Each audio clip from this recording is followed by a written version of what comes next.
But I really urge my clients to think anytime their mom, let's just in this example, says something like, what are you going to do if nobody buys it? Instead of feeling like, yeah, what am I going to do if nobody buys it? That they say, she's just coming from a place of protection. You have found Authentic Business Adventures, the business program that brings you the struggles, stories, and triumphant successes of business owners across the land. We are locally underwritten by the Bank of Sun Prairie. Downloadable audio episodes can be found on the podcast link found at drawincustomers.com. Today, we're welcoming / preparing to learn from Jamie Gale, the owner of Jamie Gale LLC. And today on this podcast, we're talking podcasts. So, Jamie, how is it going today? It's going awesome. I'm really glad to be here. Yeah, thanks for being on the show. So tell us, just to lay a foundation here, what is Jamie Gale LLC? Yeah. So Jamie Gale LLC is my company. I own a program agency, and through that, I develop and operate programs in two main areas. One is for kids and families. So I own a kids yoga company. I co-direct a summer day camp and after school enrichment program. I have trainings for educators. And then in the other section of my programs is for business leaders and entrepreneurs. So I have a podcast network, and we host personal and professional development podcasts. And then I run a program for moms that want to start and grow businesses, to helping them, just get their business off the ground, creating connection groups between them and offering help in that way. Nice. So how long has this been going on? Yeah. So I started my company in 2013. So a little over 11 years. That's been a little while. Yeah. It's evolved over the years, but started it then. And was the podcast thing always part of it, even back then? No, the podcast thing is newer to my company, and it's a perfect complement to all the other things that I'm doing. It's been such a great way to start getting the word out about things and make the connections. But no, it's newer it's one of my most recent programs. All right. So let's start with the first vertical that you were talking about with the Yeah. kids and all that Yeah. jazz. Tell me, was that what initially started? Yeah. Well, so the program that I initially started was a kids yoga company. I have a background in education. And at the time when I started the business, I had 3 little kids, and I was looking for something to do with my mind. And I love being home with them, but I really wanted something that could allow me to teach again, because I had come from an education background. And so I started a kids yoga company. But then I knew that I also wanted to serve the parents in a way as well. And so my company had the kids yoga programs, but also opportunities for families to connect, moms to connect. And so that was kind of where things started. And then everything has evolved from there. All right. Let's back up a step from Yeah. before you started your business. Yeah. What made you decide to go off on your own? So I had excuse me, I had a background in teaching all different ages. And so I loved working with especially little kids. I also had a background in teaching high schoolers, and I had a background in camps. And so I had worked at summer day camps I was a summer day camper, and then worked at camps until I became a mom. So I was working at camps and teaching preschool and also some high school education things. And then when I became a mom, I knew, I was teaching preschool for a nonprofit organization. So I had an infant. Money wise, it didn't make sense for me to go back to teaching in that way. And so I took a job as a marketing and management coordinator for a nonprofit organization. Okay. And I was a new mom with a 5-month-old baby, and they had this part-time from home opportunity, which I was really excited about. In college, I got a certificate in business, and I just really have a mindset that I'll figure whatever it is out. And so this opportunity came up. They handed me a recreational campus that had a camp and a pool and a big building and 50 acres of land. And they said to me, okay, we just need someone to first run this facility and make it, all the things that happen, coordinate everything. And then they said, and make it make money. Oh, and so no big deal, right? No big deal, right? So here I am. I was this, and this, it's a nonprofit. They have this board of directors. And so here I am, super young. I was 24 years old. And I'm going into these board meetings with these men in business suits at 8 a.m., and I'm learning as I'm going. I learned so incredibly much in that role. I absolutely loved that work. I had that job for many years. It was really, really wonderful. It taught me so much about everything. It hit my nerdy parts of my brain that I love to do. It kept me in touch with adults at a time when I was with a lot of babies, because I then went and had 2 more kids over the next few years. Nice. And so that really taught me that you can take something that is just an idea and make something lucrative from it. So then I had the 2 more kids, this from home part-time thing didn't make sense in my life anymore. When I was with the kids, I knew that I was needed to make a change. And so for a couple years, I stayed home with my kids, but I was itching the whole entire time to figure out, like, what is my next thing? And I knew that I was ready. I just, like, had this pull to create something. I had a pull to go off on my own, but it was more just a pull to create something. And so I decided that I wanted to blend the things that I loved. I loved working with children, and I had this sort of eager business itch to scratch. And so I knew I didn't want to just go, and yoga at that time had made a really big impact in my life for all of the reasons.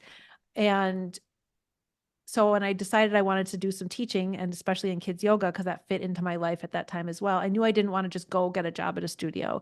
I knew that I wanted to create something. So right from the get-go, I worked to create a brand, launch a company, and I just sort of announced I own a new business and this is what it's Ha, going to do. And kind of that's how it started. So it was a blend of my background, but then also that, like, great fun desire to take something and make it make sense, make it make money, and make it grow. nice. So the yoga studio at the time, did you have your own building or place, or how So did that we work? were a mobile program, because with kids, you got to go to where they are. So it was just me for the first year teaching, and I would go into schools and libraries and community centers. Oh, I would okay. contract with yoga studios if they wanted to add kids yoga to their programming. And then the same when I started to add instructors the next year, which was its own whole adventure. But we were all mobile. So I would give each of our instructors, a set of mats, bins of supplies, and we would just plan our curriculum and go wherever there are kids. And so that is my program is still mobile to this day, and always will be because of that. It's much easier to go to the kids than have parents have to bring their kids to us. All right. Tell me about kids yoga, because Yeah. I've done yoga a handful of times, and only a handful because I feel like I'm the only guy that, well, one, the Hey. only guy, and two, I would say nowhere near flexible. So Okay. I feel like I'm outgunned here. Okay. Unless you're doing that, is it Shavasana where they put the little Yeah. bag and you Okay. sleep and stuff like that, or Yeah. relax? I'm Yeah. like, yes, if that was an Yeah. hour, I'd do that. But Yeah. anyways, with kids, they probably have the attention span that's even shorter than mine. Yeah. So how do you do yoga with kids? Okay, so first you're going to get my little talk about you don't need to be flexible to do yoga. You get flexible by doing yoga. So Fair, that is fair. my elevator pitch on that.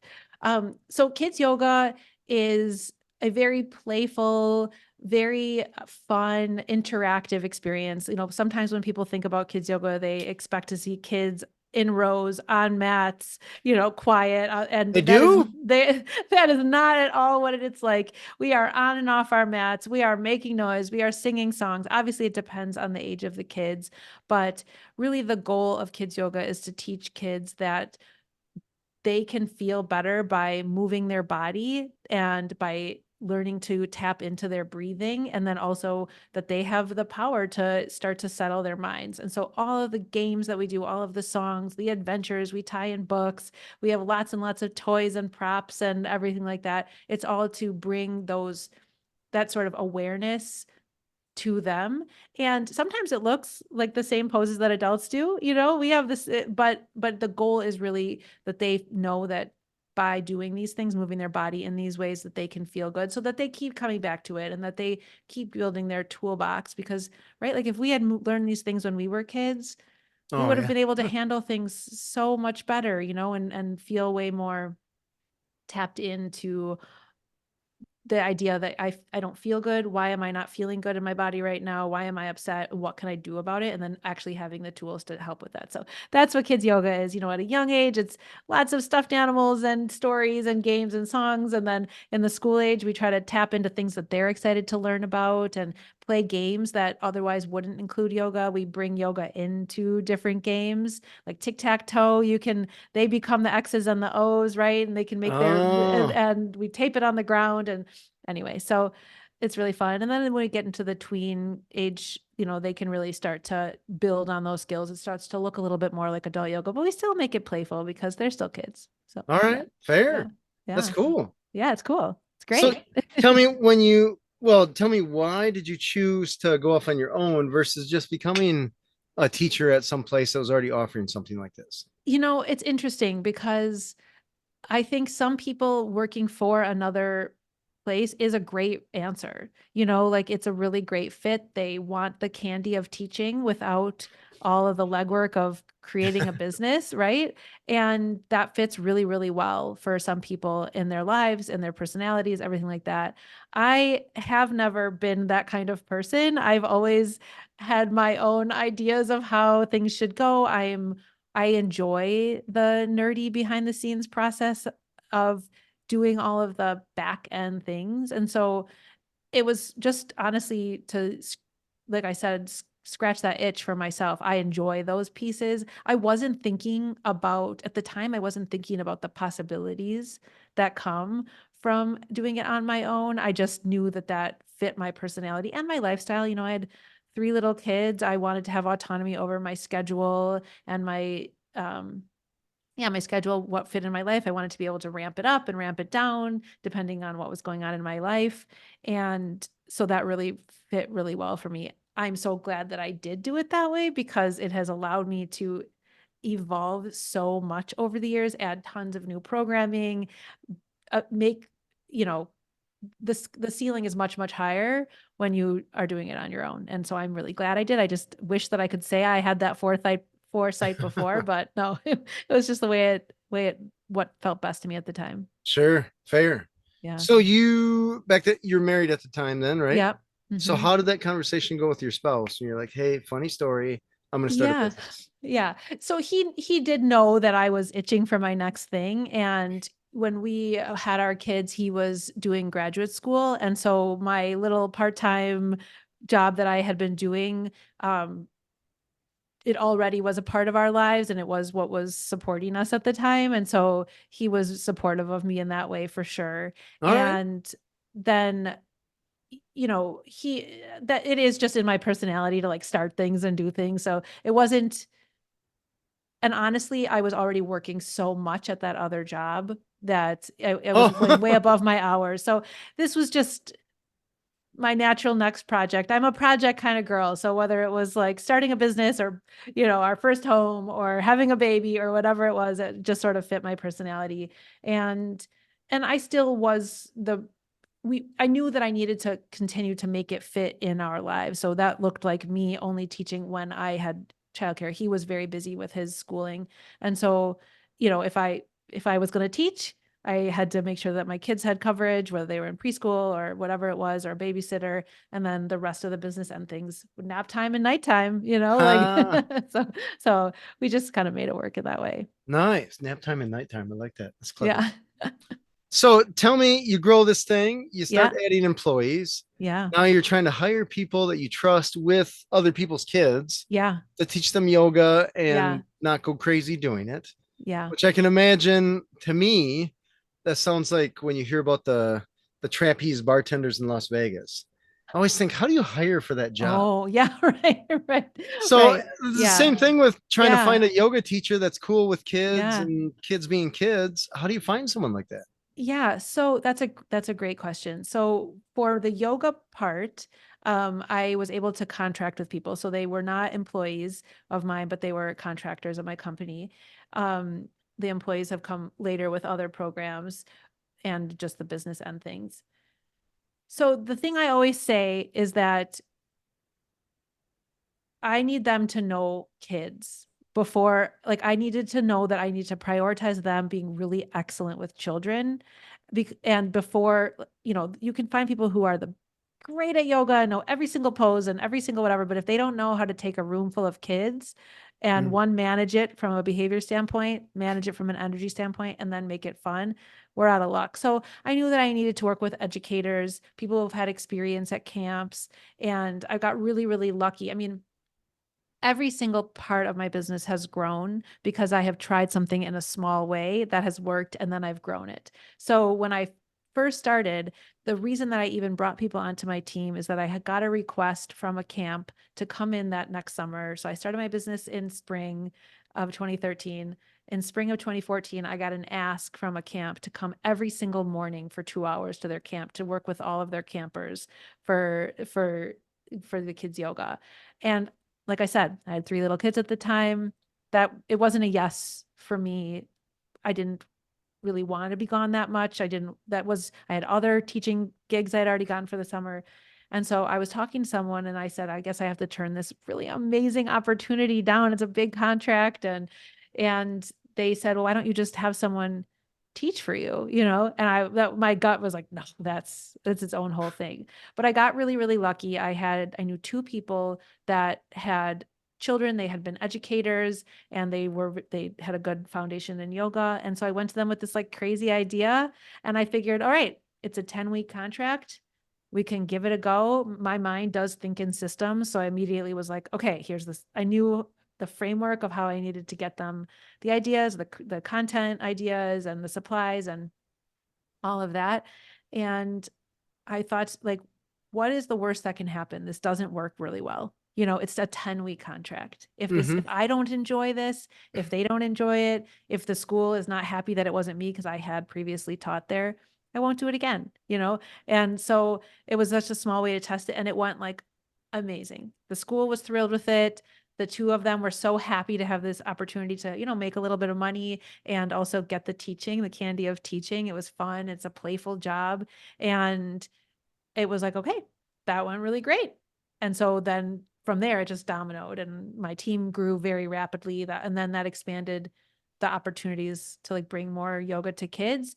It obviously shifted my work because I went from mostly teaching and then running the business and for my classes to now managing, 15 teachers that were going all year 15. round. Yeah, I think my team was like 15 to 18 at one time. It scaled back as my focus has changed and I now have other programs, but um it was for several years, it was growing really, really quickly. And so that changes my work as the business owner a lot, but Yeah, you're I shifting loved over it. to more Yeah. manager leader. Yeah, exactly. So, yeah. So that's how it was. Just I trusted my gut. I took a risk in a small way, knew I could pivot if I needed to, and went from there. So, yeah. Nice. So when you add the first person, it goes well. I imagine you were slowly adding people. Yeah. How were you marketing to help with the growth?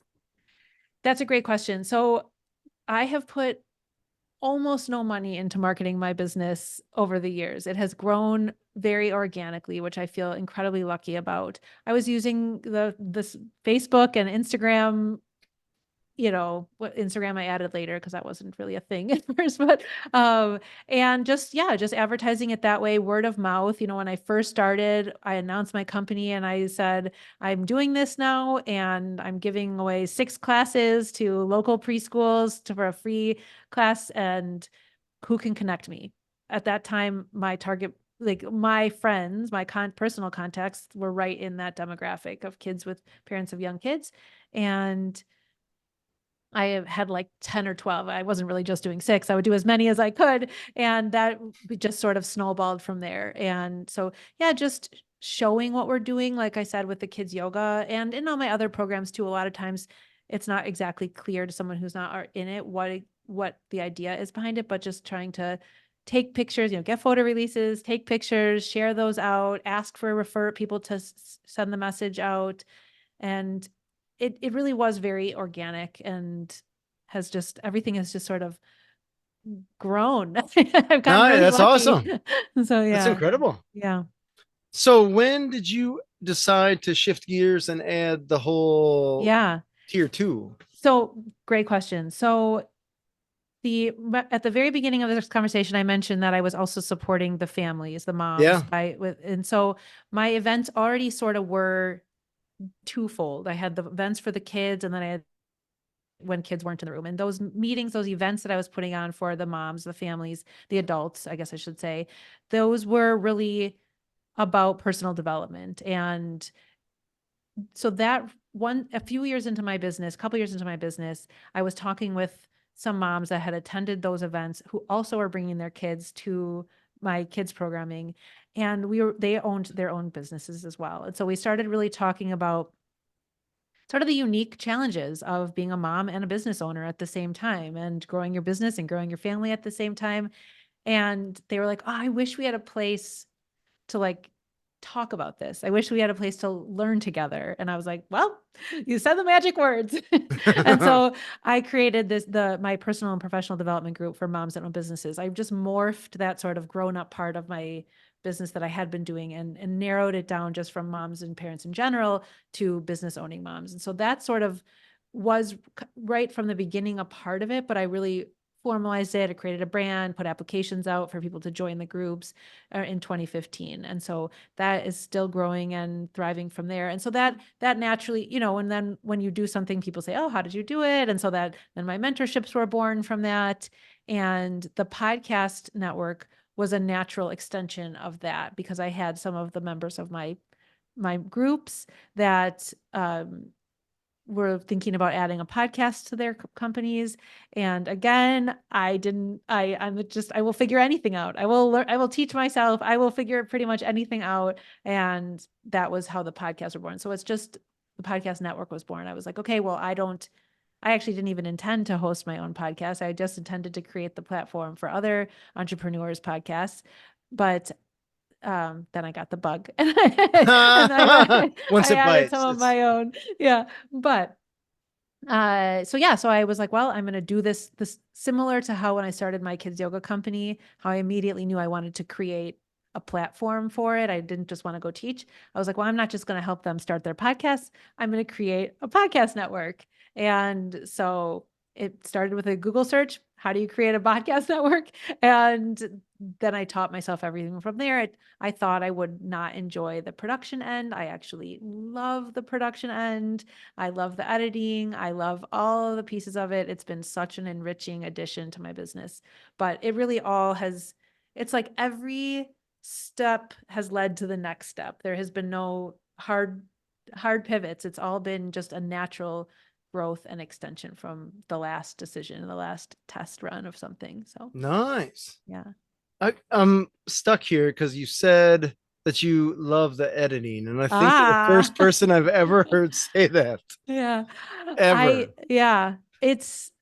I find it like people who knit must feel. I don't knit, but I I don't imagine that either. it's like that, All right. that you disappear into this world of words. And I always have loved the writing piece of things. I mean, I guess I shouldn't say the writing, but the words aspect of things. I am the go-to person when someone's like, "Hey, I need to word this text message," or "I need to write this letter to, this email to this hard conversation email to somebody," or "How should I phrase this?" That's always been my like nerdy pursuit. All And right. so, Well, that's cool. yeah, I toyed with going to law school because I love words so much.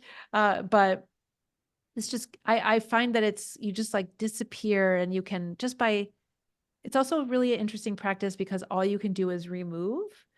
So it's like really interesting to create like a cohesive sentence or phrase or paragraph or section or podcast just by removing words or sentences. And I don't know. All right. You're I like like put on my Michelangelo with headphones David, and right? what'd you say? Like Michelangelo with David, Yeah, right? I You can guess. remove I guess. stone, but Yeah, you don't exactly. get to add. Exactly. Yeah. Yeah. So me, Michelangelo. Yeah. Nice. So yeah.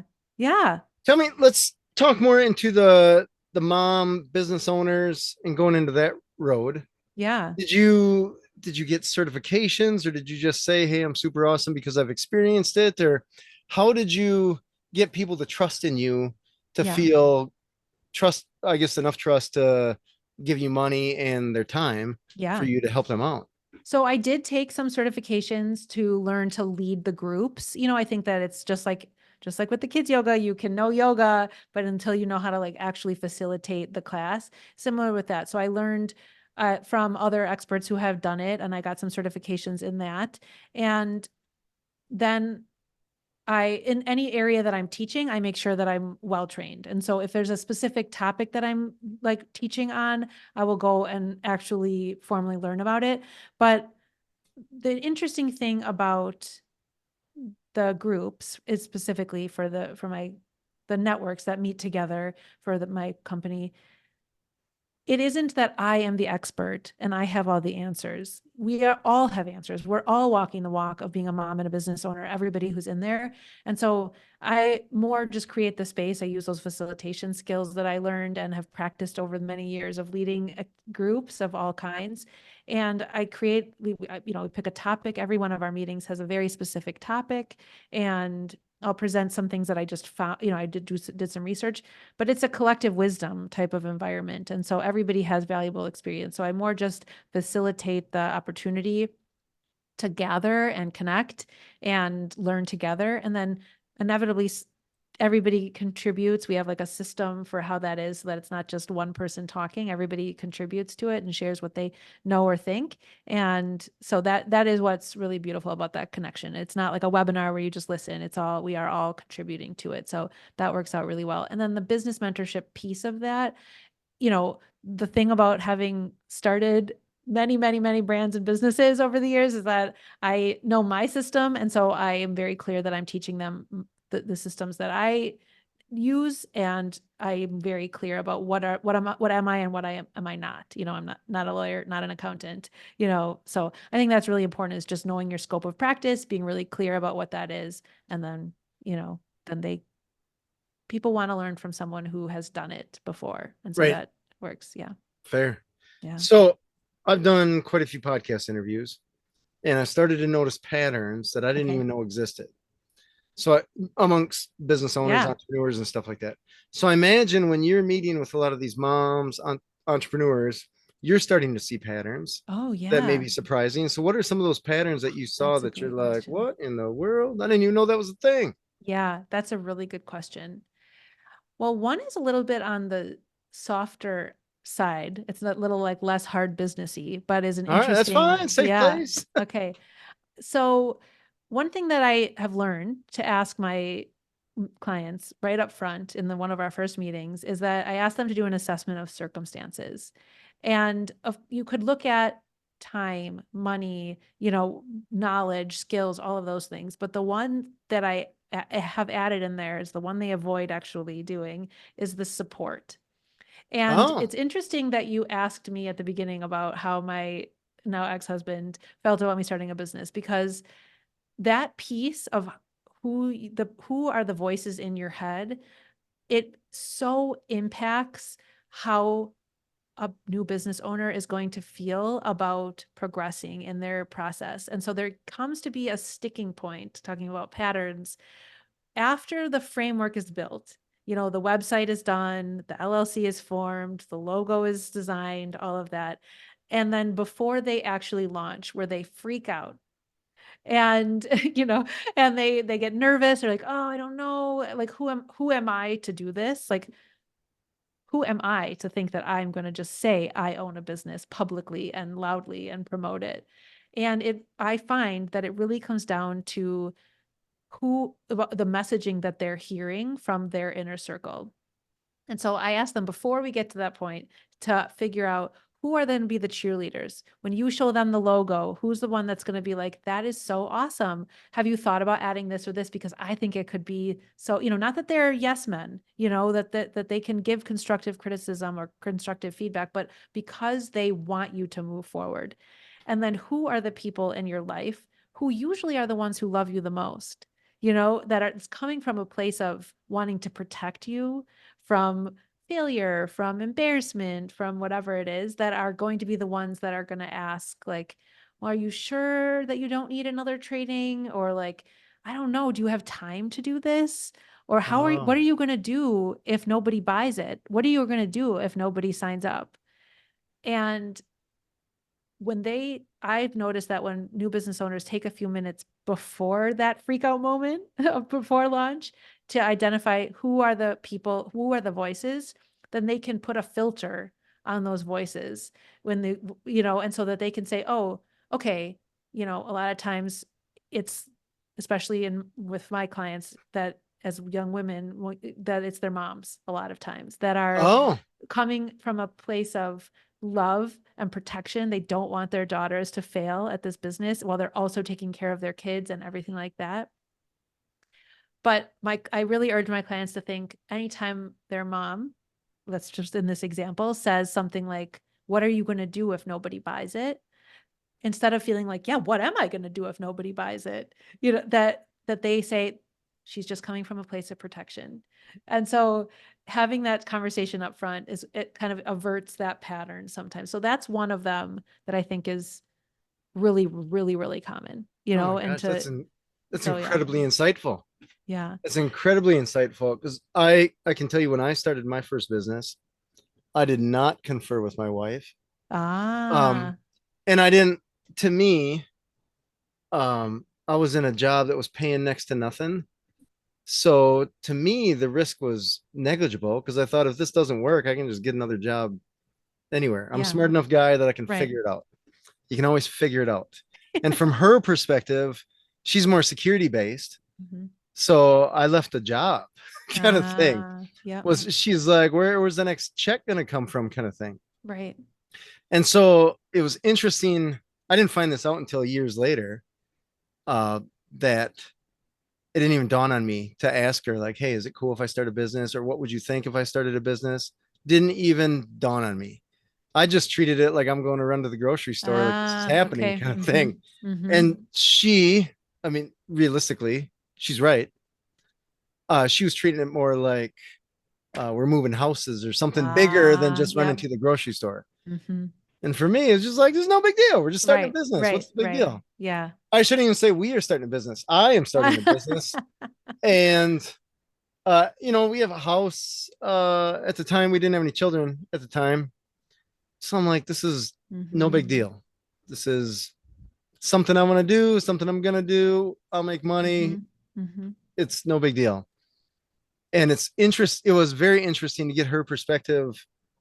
I didn't get that perspective until I think it was 8 years later, 8.5 years Wow. later. Wow. And I was like, wait, what? I Wow. didn't even So what did realize. she I mean, I'm say? such a moron. So what did she say? When So, when you there's a little started bit of it? backstory. There's a Yeah. little bit of backstory. So, I sell that business Okay. just shy of 8 years after I started it. And so I get a little bit of cash and I get a little bit of time. And so I decided to write a book, right? I know Ah. everything, right? So, uh, actually, it's a good book. So kudos there. But, anyways, I had some time. So I'm writing this book, but I had contributors in the book. So I had other business owners give me their little blurb about starting and all that kind of stuff. I had a guy talk about credit card processing. And I thought, hey, it'd be cool to have my wife give a little blurb about being married to an entrepreneur. And she kept kicking the can down the road, like, hey, I haven't gotten to it. I haven't gotten to it kind of thing. And I'm like, I've gotten 15 other people to write a paragraph, right? Busy entrepreneurs. Yeah. Why is my wife, who's a teacher, so this was during the summer, Mm-hmm. she's got summers off, right? Like, you couldn't find 5 minutes to write a paragraph for your husband's book, right? So, anyways, I forget how the conversation went. It was probably about the 50th time that I asked her, and I said something like, if you don't want to be in the book, just let me know. Yeah. Right. And she's like, it's not that. And then she gives me this thing that she actually wrote. And it was essentially saying that I didn't confer with her Uh, about starting a business. And it was one of those where I'm looking at it going like, did I? I'm like, no, she's right. I didn't, mm, wasn't even dinner conversation.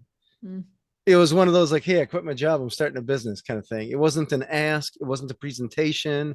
It was yeah. just like, hey, look at the clouds. Pretty cool, huh? Next topic. And Well, that's a new one. That's a new one. Yeah. yeah, Wow. it really put it in perspective because I guess from my point of view, I don't know that Mhm, I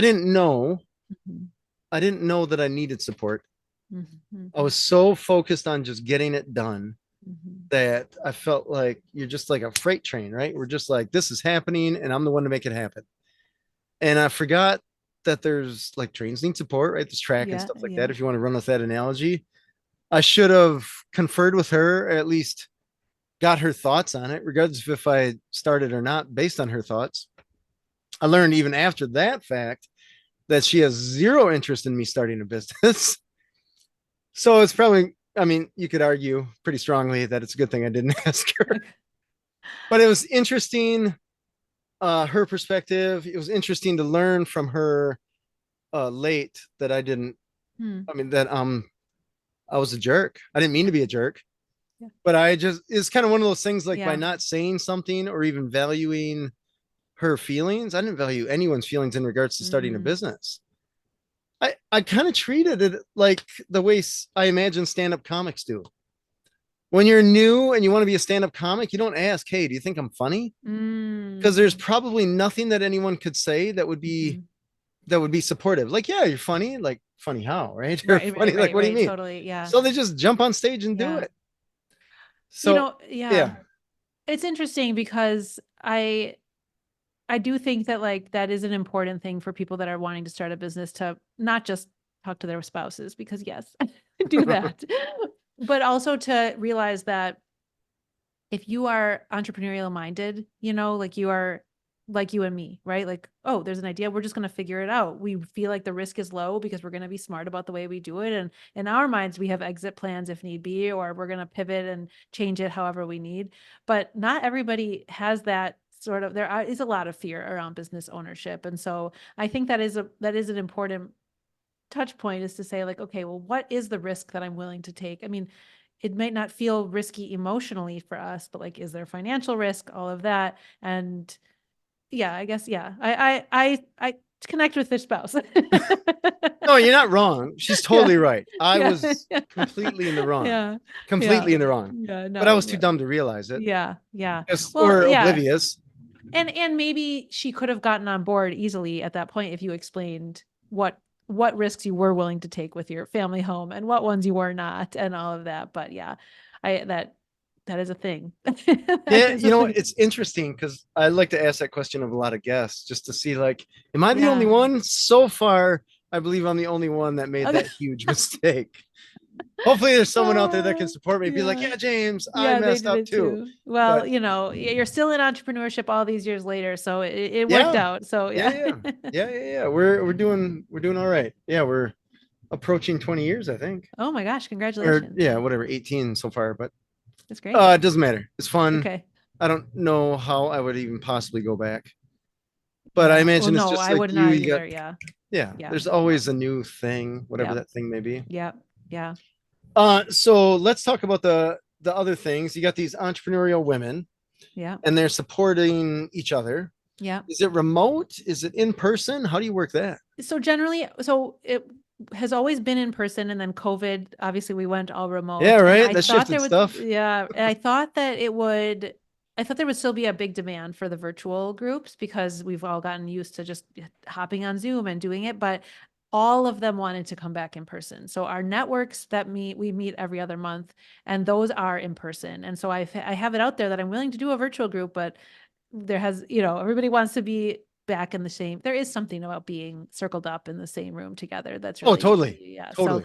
but most of the mentorship that I do for new business owners or people that want to grow their business is done on Zoom. So yeah, that's done mostly remotely because we're all over the place, meet for an hour, that kind of thing. Yeah, So right. I yeah, get it. I get it. yeah, yeah, Tell me, let's talk about the podcast production and all that jazz. yeah, yeah, How do you get into that game, and how do yeah. you market that game? Yeah.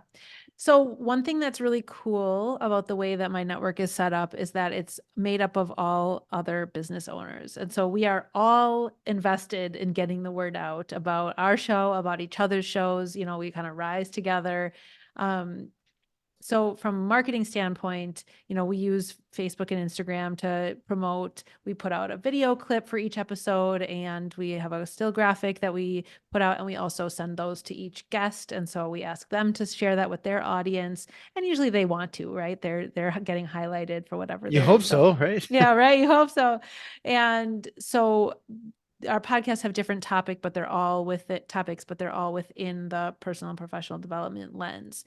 Um, or avenue. So that we have some similarities in our audiences between the shows, but some that are really different. And then also I am just beginning to really support other businesses that want to have podcasts for their own companies that aren't affiliated with my network, but I'm doing a lot of supporting and helping people launch and then help to teach them to produce their own podcasts or producing them under my umbrella as well. So your first question was, how did that get started? What was your first question? How did How did you that get get started? into it? Yeah. How to get into it. Yeah. So it was these entrepreneurs that are in my group that asked, we're just talking about wanting to start a podcast. And I don't know, I think I'm just the go-to person when somebody wants to try to figure something out. And so they were like, oh, maybe you could help me. And what do you think about this? I also should say I am a huge podcast nerd. Like All right. I listen to like 8 to 15 podcasts a day. I have my A morning day. a day. I'm a double speed or more kind of listener.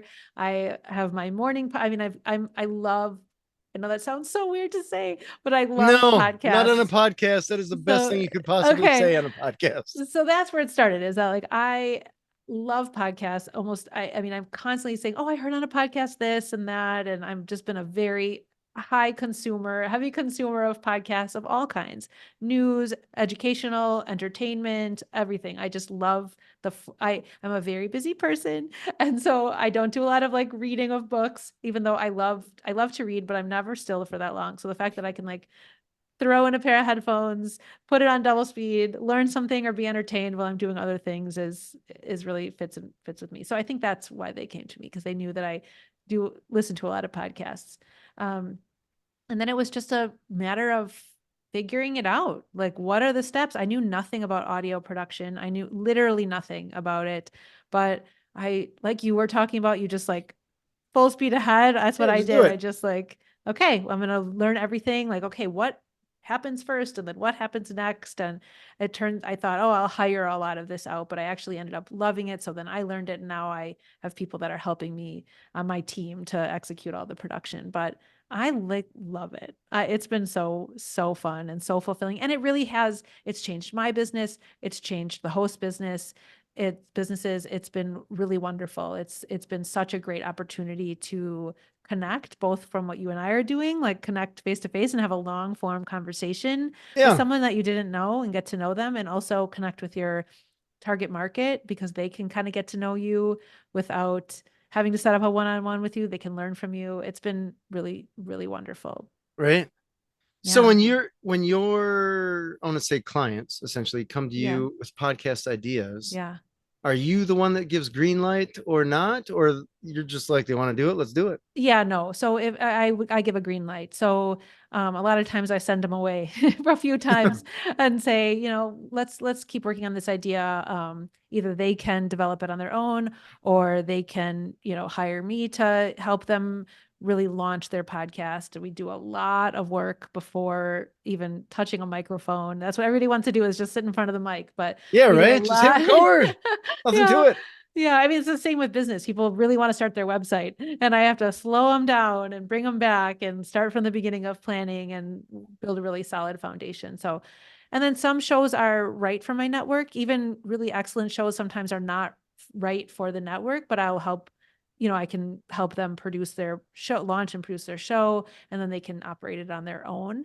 Or some shows fit the vibe of the network really well, and that I feel like round out a complementary space to what we're already doing. And so then, I would invite them to the show or the podcast network. All right.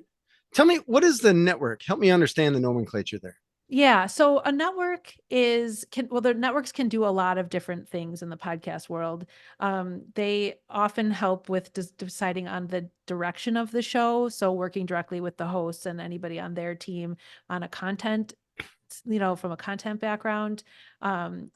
Monetarily, that there's, if a show has sponsors or affiliate links, that usually there's a profit share between the network and the podcast host. And so that's part of that picture. There's usually some like promotional agreements where, I'll scratch your back, you scratch mine. I'm going to share all of your episodes. You're going to put the podcast network logo on things, that kind of thing. So I didn't actually intend for the network to become its own like living, breathing thing, but it really has become its own living, breathing thing. Ah, And so yeah, so some networks offer different things. Some networks do all the editing.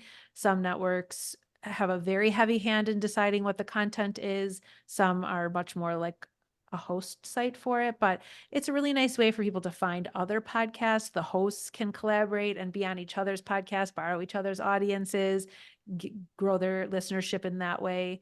And it's just like anytime you're working with someone who knows more about the bigger picture, that's sort of the benefit to working with, it's kind of like we were talking about with the kids yoga. Not everybody right. wants to run the business end of it. They just want to have the candy of teaching.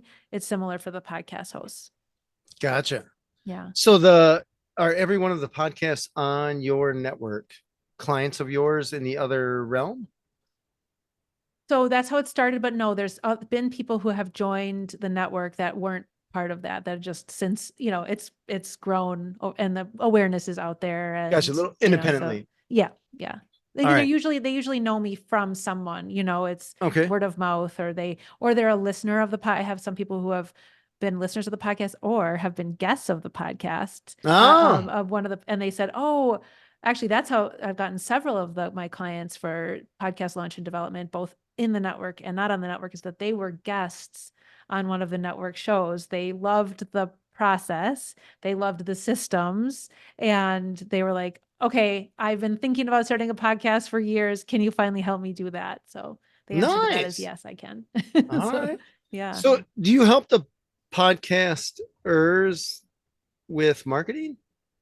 Yeah, so they are responsible for marketing on their channels, and then the network also does a promotion additionally. So we share some of the social media assets in our shared accounts and everything like that, and so we can both use things. We can tag each other. They are also marketing because they're marketing for their businesses. So, for example, we have a life and health coach. She does coaching. She does a lot of different things. She's a trainer. She's a public speaker. And so she is using her podcast for all of the things for her business. And so she's inherently motivated to use her podcast content to market for her businesses. That's the whole point of it.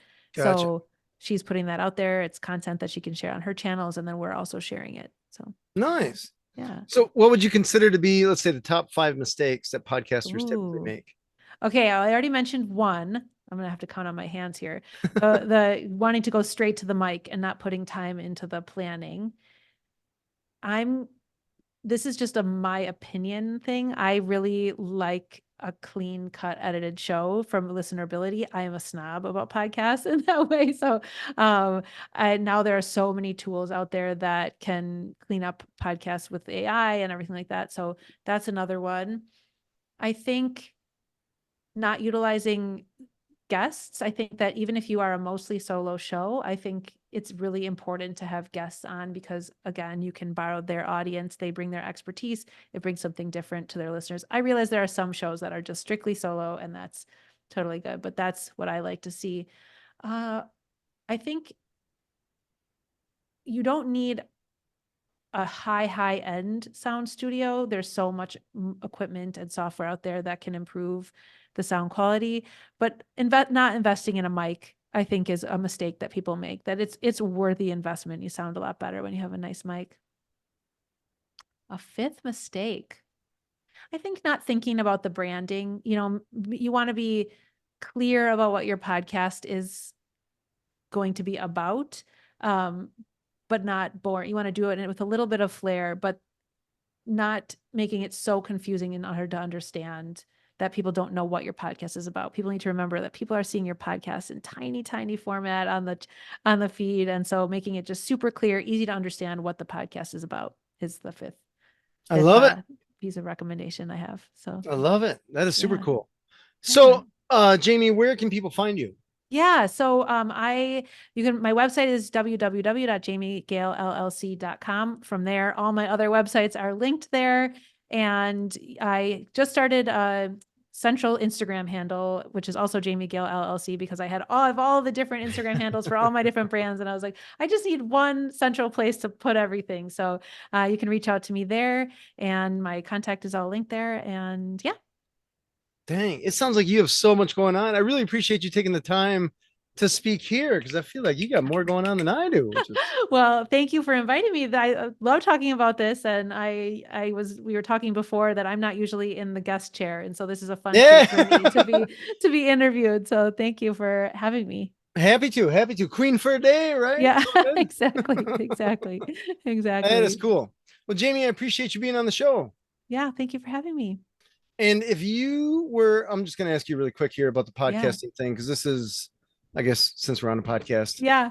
If you were to start a podcast, or to help someone start a podcast, where would you suggest that people start to market it on day one? Or I should ask, let me add to that. Where would you recommend people market their podcast? And when would you suggest that they market their podcast? Before, during, or after their first episode? Great question. I want to say the where, everywhere.